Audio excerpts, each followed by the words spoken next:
نوسانة بيت مغرب فيدراشن سعبو مرصا بورد ኢትዮጵያ محلاليفه ዝብለ ውሳነ ዝሃቦ መግለጽን አመልኪቱ ካቢኔ ግዚያው መምሕዳር ትግራይ ውሳነ መሐላሊፈሎ ባይታው ሐቀታት ብምዝባዕ መሬት ትግራይ ብዝተጸንዐ መንገዲ መምሕዳራው ለውጥ ይግበረሉ ምህላው ድሕሪ ውዕሊ ፕሪቶሪያ ዝቐጸለ ክሕንጽል የመላኸት ኢሎም ምሁር ዓለም ለኸ ሕጊ ፕሮፌሰር መሐሪ ታደለ ከምቲ ሃማ ኣብ ከተማ ሱሳን እስራኤላውያን ዝኣወጆ ጽንተት ተመሳሳሊ ኣብ ልዕሊ ህዝብና ይበጽሐሎ ቅዱስ ሲኖዶስ ኦርቶዶክስ ተዋህዶ ቤተክርስትያን ትግራይ ካብ ስዑድ ዓረብ ንመንግስቲ ኢትዮጵያ ዝተዋሃበ ተሪር መጠንቀቕታ ኣብ ዞባ ምዕራብ ትግራይ ከተማ ሕሞራ ዝተኻየደ ሚስጥራዊ ኣኼባን ትሕዝቶን ግብፂ ናይ ኢትዮጵያ ድሌታት ኣፍ ደገ ባሕሪ ክትድገፍ ከም እትኽእል መግለጻ ኣዘራራቢ ዛዕባ ኮይነሎ ሚኒስትር ጉዳያት ወፃኢ ኤርማን ሳልሕ ኣብ መበል 61 ኣኼባ ባይቶ ሰብኣዊ መሰላት ውድብ ሕቡራት መንግስታት ኣብ ጀኔቫ ብዘስምዕዎ መደረ ህልው ኣህጉራዊ ስርዓት ከቢድ ብድሆ ኣጋጢሞ ከም ዘሎ ይገልጹ ሰላም ኣብ ኩሉ ኩርናዓት ዓለም እትርከቡ ተኸታተልቲ መደብና ዜናታት ዝዕለት በርስተ ዜና ፈሊምና ሕዚ ድማ ናብ ዝርዝሮም ክነስግረኩም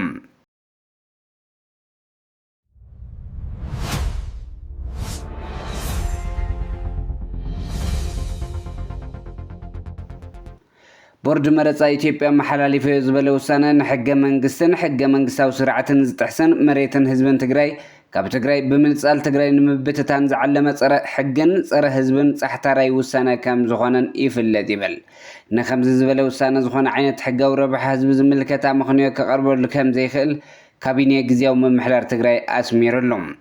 እቶም ሕዚ ብቦርድ መረጻ ኢትዮጵያ ካብ ትግራይ ንምንጻል ዝፍትኑ ዘለዉ ከባብታት ኾን ህዝብታት ብምግጫው ሕሱር ፖለቲካዊ ረብሓ ይርከበሎም ተባሂሉ እንተዘይኮይኑ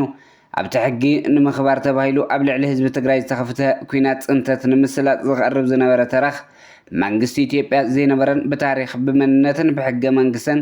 ብዝኾነ ይኹን መለክዒ ትግራይ ምዃኖም ዘጠራጠር ዘይብሉ ኢሉ ዝኾነ ዓይነት ሕቶ እንተሃልዩውን ብሕግን ብልዝብን ክፍታሕ ዝኽእል እምበር ህዝቢ ምስ ህዝቢ ናብ ጎንፂ ዝእንፍት ክኸውን ከም ዘይብሉ ንኣምን ኢሉ ምስ ጎረቤትናን ሓውናን ህዝቢ ኣምሓራ ኣፈላላይ እንተጋጥም እውን ብሕግን ልዝብን ይህን ኢልና እንፈትሖ ዝግባእ ብምዃኑ ናብ ካልእ ጎንፅን ኩናትን ዝእቱ ዘይሕጋዊ ውሳነ ክቃወምዎ ፃውዒትና ነቐርብ ኢሉ እቲ ሓቂ ከምዚ እናሃሎ ቤት ምኽሪ ፌደሬሽን ብሕገ መንግስቲ ካብ ዝተዋህቦ ሓላፍነት ወፂኡ እሞ ድማ ውክልና ትግራይ ኣብ ዘይብሉ ተራ መሳርሒ ፖለቲካ ሃልኪ ብምዃኑ ህዝብን መረበቱ ብሕገ መንግስቲ ካብቲ ዝፍለጥ ክልል ቆሪሱ ከውፅእ ምውሳኑ ቦርድ መረጻ ድማ ሕገ መንግስታዊ ሓላፍነቱን ትካላዊ ነፃነቱን ንጎኒ ገዲፉ ነዚ ውሳነ ከም ሕጋዊ ብምውሳድ ኣብ ተመሳሳሊ ተግባር ምእታዊ ሕግን ትካላውን ጨፍሊቕካ ትግራይ ናብ ዝኸፍአ ኩነታት ንምስጣሕ ዓሊሙ ዝተኣለመ ሽርሒ ምዃኑ ኩሉ ክርዳእ ይግባእ ኢሎም ባይታዊ ሓቀታት ብምዝባዕ መሬት ትግራይ ብዝተጸንዐ መንገዲ መምሕዳራዊ ለውጢ ይግበረሉ ምህላው ድሕሪ ውዕሊ ፕሪቶሪያ ዝቐጸለ ክሕንጽል የመላኽት ኢሎም ምሁር ዓለም ለኸ ሕጊ ፕሮፌሰር መሐሪ ታደለ ፕሮፌሰር መሐሪ ነዚ ዝበሉ ቦርድ መረጻ ኢትዮጵያ ንምምሕዳራዊ ግዛኣት ትግራይ ኣመልኪቱ ዘውፅኦ መግለፂ እንትቃወሙ እዩ ፌደራላዊ ትካላት ኢትዮጵያ ኣብ ትግራይ ዝርከባ ወረዳታት ምእንቲ ክካየድ ዝተተለመ ሽማዊ መረጻ ተባሂሉ እውን እንተኾነ ካብ ምምሕዳር ትግራይ ክወፃእ መቐጸልታ መንግስቲ ኢትዮጵያ ዝኽተሎ ብበይናዊ ስጉምቲ ድሌታትካ ናይ ምጽናዕ ዘውትር ኣካይዳ እዩ ክብሉ ገሊፆም ግዛእታዊ መሬት ትግራይ ብወታደራዊ ሓይሊ ተገቢጡ ኣብ ዝቕጽለሉ ዘሎ ኩነታት ለውጢ ምምሕዳራዊ ወረዳታት መረፃ እንትውስኽ ቀስ ብቐስ ብዝተጸንዐ ስልቲ ነቲ ንቡር ብምቕያር ኣብ ባይታ ዘሎ ሓቂ ብምዝባዕን ቁፅፅርካ ናይ ምድልዳል ፈተና የመላኽት ክብሉ ድማ ነቒፎም ሕገ መንግስታዊ ጉዳያት ኣገባብነት ብዘለዎም መስራሓት ክፍትሑ ይግባእ ዝበሉ ፕሮፌሰር መሐሪ ታደለ ግዛእታዊ መሬት ትግራይ ብሓይሊ ገቢትካን ሓድሽ ምምሕዳራዊ መዋቕራት ተኣታቲኻን ዝካየድ ምንቅስቓስ ኣካል ምኹላፍ ሕገ መንግስታዊ ፖለቲካዊ መስርሕ ምዃኑ ኣገንዚቦም ትካላት ኢትዮጵያ መራሕተንን መሰረታዊ መሰላት ህዝቢ ትግራይ ቅቡልነት ንዘለዎ ሕጋዊ ረብሓታቱን ባህግታቱን ከምኡውን ላዕላዊ ግዛኣቱን ንምግሃስ ዓይኖም ከም ዘይሓስዩ ደጊሙ ዘግህድ እዩ ዝበሉ ፕሮፌሰር መሐሪ ታደለ ቅድሚ እቲ ኩናትን ድሕሪ ምፍራም ውዕሊ ፕሪቶሪያ ከም ዝተረኣየ እቲ መጠን ጽልሕ እውን ኣቦቱ ኣሎ ክብሉ ሓቢሮም ከምቲ ሃማ ኣብ ከተማ ሱሳን እስራኤላውያን ዝኣወጆ ጽንተት ተመሳሳሊ ኣብ ልዕሊ ህዝብና እውን ይበጽሐሎ ኢሉ ቅዱስ ሲኖዶስ ኦርቶዶክስ ተዋህዶ ቤተክርስትያን ትግራይ ቤት ምኽሪ ፌደሬሽን ኢትዮጵያ ብ25 ጥሪ 2018 ግዕዝ ብቁጽሪ ዘመሓላለፎ ውሳነ መሰረት ብምግባር ሃገራዊ መረጻ ቦርድ ኢትዮጵያ እውን ب16 ለካቲት 2018 ገዝ ዕላው ዝገበሮ መግለጺ ንህዝቢ ቤተ ክርስቲያን ትግራይ ድሕሪ ካብ ግዛቱ ምፍንቃሎም ኣብ ሃገረ ስብከት ደቡብ ትግራይ ኮረም ኦፍላ ራያ አላማጣ ወረዳታት ኣብ ሃገረ ስብከት ሰሜን ምዕራብ ትግራይ ወረዳ ጸለንቲ ከምውን ሃገረ ስብከት ዞባ ምዕራብ ትግራይ ርስቱ ብምምንጣል ናብ ኣምሓራ ኣካሊሎም ሻውዓይ ሃገራዊ ናይ ኢትዮጵያ መርጻ ክካየድ ምውሳን እዩ እዚ ውሳነ ንዘመናት ሓቢሩ ዝነበረ ህዝቢ ትግራይ ኣምሓራን ኮነ ተባሂሉ ዝነጻጸልን ሓድነት ዘፍርስን ፍጹም ሰላም ዝኸልእ ውሳነ መግለጺ ስለ ዝኾነ ቅዱስ ኦርቶዶክስ ተዋህዶ ቤተክርስቲያን ትግራይ ብስም እግዚአብሔር ንኹንን ኢሉ ኣሎ ቤት ምክሪ ፌደሬሽን ኢትዮጵያ ንውሳነኡ ቅዋሙን ደጊሙን ከስተኻኸል ድማ ጻውዒት ኣቕሪቡ ኣብ ውሽጢ ዓዱን ወፃን ዝነብሩ ደቂ ትግራይ ፖለቲካዊ ኣፈላላዮም ንጎኒ ገዲፎም ኣብ ህላዊ ህዝብን ግዛእታዊ ሓድነትን ንዘርእይዎ ሓድነት ቅዱስ ሲኖዶስ ዝናኣደ ኮይኑ ንቐጻሊ እውን ኣብ ዓድኹም ምስ ህዝብኹም ኮንኩም ተላዚብኩም ንህላዊ ህዝብኹም ክትሰርሑ ብምባል ጻውዒት ኣቕሪቡ ኣሎ ካብ ስዑድ ዓረብ ንመንግስቲ ኢትዮጵያ ዝተዋህበ ተሪር መጠንቀቕታ ላዕለዋይ ልኡኽ ስዑድ ዓረብ ኣብ አዲስ ኣበባ ኣብ ዝገበሮ ዑደት ንመንግስቲ ኢትዮጵያ ምስቶም ኣብ ሱዳን ተሓተት ገበን ዝኾኑ ወገናት ዘለዎ ርክብ ደው ከበል ተሪር መግለጺ ሂቡ ኣሎ ምስ ሕመቲ RSF ዘሎ ርክብ መንግስቲ ኢትዮጵያ ምስ መራሒ ዳዕማ አልሰሪዕ RSF ጀነራል ሕመቲ ዘለዎ ዝምድና ብህፁፅ ደው ከበል ስዑድ ዓረብ ኣዚዛላ ተራ ኢሚሬት ሕቡራት ኢሚሬት ዓረብ ምስ ጀነራል ሕመቲ ዘለዎ ርክብ ደው እንተዘየቢላ ኢትዮጵያ እውን ከም ኢሚሬት ክትፍለ ስዑድ ዓረብ ጸቕጢ ትገብር ከም ዘላ ተገሊጹ ናይ መወዳእታ መጠንቀቕታ ዝተባሃለ ስዑድ ዓረብ ነዚ ጉዳይ እዚ ከም ዋዛ ከም ዘይትርዮን ኢትዮጵያ ካብቲ ምስ ኢሚሬት ሕመትን ዘለዋ ስትራቴጂካዊ ጥምረት ክትወፅእ ከም ዘለዋ ነፍሊጣ ኢትዮጵያ ምስ ሕመትን ከምኡ ምስ ኢሚራት ዓረብን ዘለዋ ጉዳይ ከም በዋዛ ክርክባ ጠጠው እንተዘየቢላ سعود عرب زوبا وركباتان محداث ترير سقوم تكتوسد مخانا حبير اللام أبزوبا معرب تقرأي كتم حمورا استخايد مستيرا وأخيبان تحسون بعلة 16 خلتاشن 18 تنجز أبزوبا معرب تقرأي كتم حمورا بالجنرال مولا ألم مستمر حقيقة تخيلو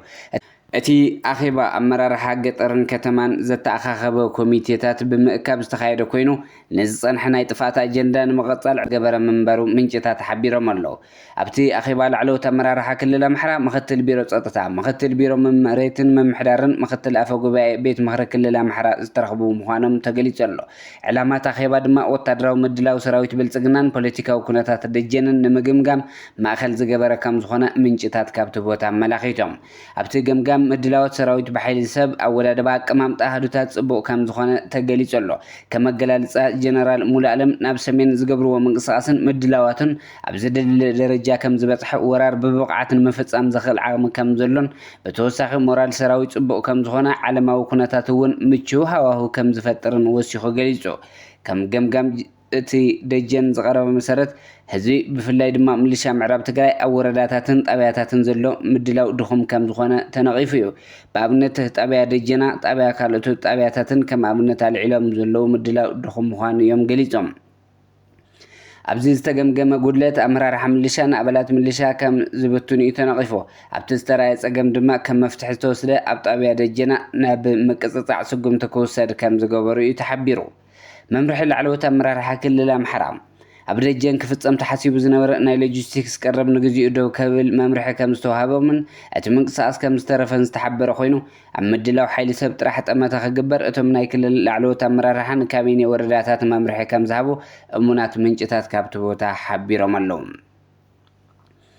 ግብፂ ናይ ኢትዮጵያ ድሌታት ኣፍደገ ባሕሪ ክትድገፍ ከም እትኽእል መግለፂ ኣዘራራ ብዛዕባ ኮይኑ ኣሎ ነዚ ሓድሽ ዝመስል መርገፂ ግብፂ ቅርብ ኢልና ክንምርምሮን ከለና ግን እቲ ድጋፍ መገላበጢ ብዘይብሉ ቅድመ ኩነት ዝተሓፀረ ምዃኑ የረድእ ኣፍደገ ኢትዮጵያ ባሕሪ ክትረከብ እንተኮይና ብወደብ ታጁራ ኣይክኸውን ንጉዳይ ምምሕደራ ወደብ ታጁራ ግብፂ ኣብ ዝቐረበ እዋን ምስ ጅቡቲ ዝገበረቶ ስምምዕ ኣለዋ እዚ ማለት ድማ ኢትዮጵያ በቲ ግብፂ ትቆፃፀሮ ወደብ ኣፍደገ ባሕሪ ክህልዋ ማለት እዩ እቲ ዝኸፍእ ዝገብሮ ድማ ግብፂ ንድሌታት ኣፍደገ ባሕሪ ኢትዮጵያ ትድግፈሉ ቅድመ ኩነት ኢትዮጵያ ኣብ ጉዳይ ፈለገ ኣባይ ንዝሓዘቶ መርገፂ እንተ ኣለ ሳሊሳቱ ጥራሕ እዩ እዚ ማለት ድማ ኢትዮጵያ ንግድብ ህዳሴ ምስ ግብፂ ኮይና ንኽተመሓድሮ እንተ ተስማዕምዓን ኣብ ፀጥታን ዓቐን ዋሕዚ ናይቲ ማይን ወዘተ ብተወሳኺ ድማ ኢትዮጵያ ተወሳኺቲ ሓፅብታት ንኸይትሰርሕ እንተ ተስማዕምዓን እዩ እዚ ብከበድቲ ሓፁራት ዝተመልአ ቅድመ ኩነት ኣብ ዘመን ኣብይ ብፍላይ ኣብ ዝሓለፉ ኣዋርሕ ናይ ግብፂ መማጎቲ ዓቕሚ ወይ ከዓ ሌቨሬጅ ክንዲ ምንታይ ከም ዝተርንዐ መርኣያ እዩ